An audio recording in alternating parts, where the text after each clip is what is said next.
Hello students, आज का हमारा टॉपिक है किरण आरेख द्वारा गोलीय दर्पणों के प्रतिबिंबों का निरूपण। ठीक है, तो ये टॉपिक क्या चीज़ है? ये टॉपिक है बेसिकली ये समझने का कि गोलीय दर्पण से जो प्रतिबिंब निर्माण होते हैं वो किस प्रकार से हमको बनते दिखाई देते हैं, उसके बारे में हम आज चर्चा करने वाले हैं। तो आपको इसके लिए क्या करना है कि ना, सबसे पहले आपको ये पता होना चाहिए कि गोलीय दर्पणों से प्रतिबिंब निर्माण के लिए नियम क्या है ना। तो जिस प्रकार प्रकाश किरण किस प्रकार से आपके गोलीय दर्पण में पड़ेगी, मतलब कि वो समांतर जा रही है या मुख्य अक्ष से जा रही है, ध्रुव से जा रही है, वक्रता केंद्र से जा रही है, किस प्रकार से जा रही है वो हम पहले देखेंगे। उसके बाद हम क्या करेंगे कि उसका प्रतिबिंब निर्माण हम करके देखेंगे। इसके लिए हम अवतल दर्पण का यूज करेंगे, क्योंकि वो क्या करता है, हमको पहले से पता है कि अवतल दर्पण क्या करता है, किसी एक बिंदु पे फोकस करने का काम करता है। इसलिए हम गोलीय दर्पण में अवतल दर्पण के थ्रू सबसे पहले देखेंगे, और उसके बाद हम क्या करेंगे, उत्तल दर्पण के द्वारा प्रतिबिंब निर्माण देखेंगे। तो सबसे पहले हम बात करते हैं कुछ नियमों की। तो मैं आपके सामने एग्जाम्पल के लिए अवतल दर्पण बना रहा हूं। देखिए, ये क्या है, अवतल दर्पण। आपको पता होगा, पहले की क्लासों में हम पढ़ भी चुके हैं अवतल दर्पण को। ठीक है, तो ये इसका क्या है, मुख्य अक्ष। ठीक है, ये हमारा ध्रुव बिंदु P, और यहाँ पे हमारा फोकस, और इसका दुगना क्या होता है, वक्रता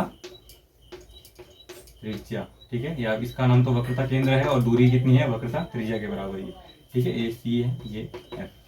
ठीक है, तो अब देखिए, अब कोई प्रकाश किरण किस प्रकार से पड़ेगी है ना इस दर्पण के ऊपर, तो वो हमको देखना है, इसके नियम है। तो सबसे पहला नियम की हम बात करते हैं। तो जब भी एक प्रकाश किरण इस मुख्य अक्ष के अगर समांतर गिरे, मतलब कि ऐसे जाए, समांतर मतलब समझते हैं ना, जो काटेगी नहीं, आगे अनंत तक ऐसे ही चलते रहेगी ना, काटती नहीं है, प्रतिच्छेद नहीं करती है। तो जब ये समांतर चलती रहेगी तो कहाँ से जाएगी, ये हमेशा हमेशा कहाँ से जाएगी, ये फोकस से ही गुजरेगी।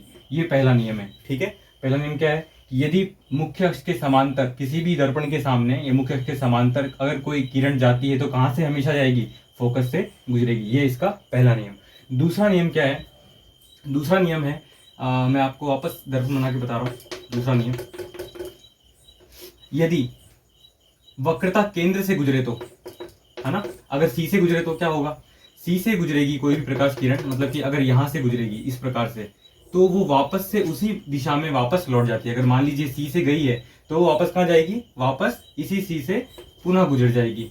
इस प्रकार का हमको ये प्रकाश किरण का आरेख हमको दिखाई देगा। ठीक है, पहला, फोकस जब समांतर जा रही तो फोकस से, और केंद्र वक्रता केंद्र से जा रही है तो वापस उसी दिशा में पुनः लौट जाती है। अगर इसका उल्टा हो तो भी वही होगा। अगर मान लीजिए फोकस से गुजरे तो क्या होगा, फोकस से गुजरेगी तो क्या हो जाएगा, समांतर चली जाएगी। मतलब अगर फोकस से डायरेक्ट गुजारे तो क्या हो जाएगा, वो इस दर्पण पे पड़ने के बाद क्या हो जाएगी, इसके मुख्य अक्ष के समांतर गिरेगी। और यदि इस वक्रता केंद्र से गुजरे तो क्या होगा, वापस पुनः इसी दिशा में लौट जाएगी। ठीक है, ये दो नियम। इसके बाद यदि हम बात करें ध्रुव की, तो ये हमारा एक दर्पण वापस है। ठीक है, अगर मान लीजिए प्रकाश किरण इस ध्रुव पे पड़े तो क्या होगा, है ना, ध्रुव पे भी तो पड़ सकती है डायरेक्ट यहाँ पे, तो क्या होगा, उतने ही कोण के साथ में वापस निर्गत हो जाएगी। मतलब कि यहाँ से ये वाला और ये वाला जो एंगल है वो क्या हो जाएगा, बराबर हो जाएगा, जो कि हम प्रकाश के परावर्तन में देखते भी हैं। पहला नियम था ना आपका, पहला नियम क्या था कि जो आपतित किरण है और जो परावर्तित किरण है उसके बीच में बनने वाला जो आपतन कोण और परावर्तन कोण वो क्या होता है, बराबर होता है। मतलब कि आई क्या होता है, आई आर के इक्वल होता है, आई इक्वल्स टू आर। तो ये सेम टू सेम नियम किसमें लगेगा, जब बिंदु P के ऊपर कोई प्रकाश किरण आपतित होगी। तो ये तीसरा नियम। इसके बाद आपको ये ध्यान रखना है कि एक दर्पण वापस बना रहा हूं। ठीक है, ये दर्पण अगर फोकस से जाए तो क्या हो जाएगा, समांतर हो जाएगा ना। ये बात भी आपको ध्यान रखनी है कि फोकस से जाए तो इस तरीके से समांतर इसके निकल जाता है। ठीक है, ये मैंने आपको 4 बात बताई है। पहली बात, जब समांतर जाए तो फोकस से। दूसरी बात, अगर केंद्र से, वक्रता केंद्र से जाए तो पुनः उसी दिशा में। तीसरी बात, ध्रुव से जाए तो उतने ही कोण के साथ, उतने ही बराबर एंगल के साथ क्या हो जाएगा, निर्गत हो जाएगा। और इसके बाद चौथा, कि जब फोकस से जाए तो मुख्य अक्ष के समांतर हो जाता है। ठीक है, ये 4 नियम आपको क्या किरण आरेख में ध्यान रखना है। तो मैंने क्या लिखा है, किरण आरेख द्वारा गोलीय दर्पणों के प्रतिबिंब का निर्माण। तो इस प्रकार से क्या है, इसका ये टोटल नियम है जो हम इसके बाद हम क्या करेंगे, अब दर्पणों के गुणधर्म देखेंगे, किस प्रकार से वस्तु को, बिंब को रखने पर किस प्रकार से वो दर्शाता है, स्थितियों को हम देखेंगे। तो स्टूडेंट्स देखिए, इसमें मैंने आपके लिए नियम लिख रखा है, आपको इसको नोट कर लेना है बाद में। यदि कोई प्रकाश की किरण दर्पण के मुख्य अक्ष के समांतर दर्पण के परावर्तक पृष्ठ से टकराती है तो उसके पश्चात वह फोकस से गुजरेगी।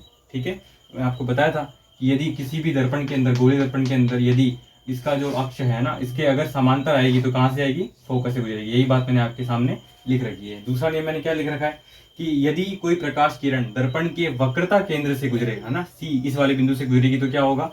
वह परावर्तन के पश्चात वह पुनः उसी दिशा में लौट जाती है। मतलब कि यदि हमारा ये कोई गोली दर्पण है और हमारा इसका मुख्य अक्ष है, यहाँ पे हमारा ये वक्रता केंद्र है, तो अगर मान लीजिए यहाँ से गुजरेगी तो क्या होगा? वापस उसी दिशा में पुनः लौट जाएगी, है ना, इसी दिशा में लौट जाएगी, सी से वापस इसी बिंदु से गुजर जाएगी, है ना। तो ये हमारा क्या है? दूसरा नियम। ठीक है, और अगर इसका उल्टा भी हो तो भी वही होगा। ठीक है, यहाँ से गुजरेगी तो भी वो इसी से जाएगी, और इसमें भी उल्टा वही होगा। मतलब कि अगर मान लीजिए अगर फोकस से गुजरे तो क्या हो जाएगी? समांतर हो जाएगी। मतलब सेम है ना, यहाँ से गुजरेगी तो फोकस से, और फोकस से गुजरे तो इसके मुख्य अक्ष के समांतर हो जाएगी। तीसरे में देखिए, यदि कोई प्रकाश किरण दर्पण के ध्रुव से टकराती है, मतलब कि ये अगर हमारा दर्पण है और इसका ध्रुव क्या है? इस जगह टकराएगी तो क्या होगा? परावर्तन के पश्चात वह समान कोण बनाते हुए गुजर जाती है। समान कोण, जितना ये होगा उतना ही ये होगा, समान कोण बनाते हुए गुजर जाएगी। ये तीसरा इसका क्या है? नियम।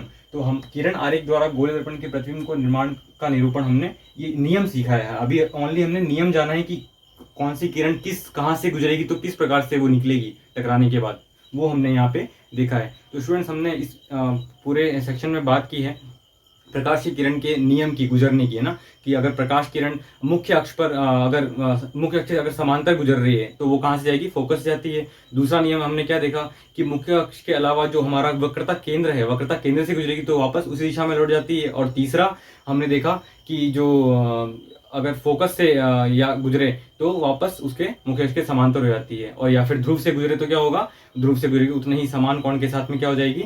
वापस निर्गत हो जाएगी। तो ये इसके क्या है? नियम। आगे हम इसके बारे में चर्चा करेंगे कि किरण आरेख द्वारा हम क्या करेंगे, अलग अलग देखेंगे कि प्रतिबिंब को रख के देखेंगे कि कहाँ पे बिंब को रखने पर स्थिति क्या क्या हमको देखने को मिलती है। तो वो हम किसी और वीडियो में हम डिस्कस करेंगे। तो मिलते हैं स्टूडेंट्स किसी और वीडियो के साथ, तब तक के लिए टेक केयर।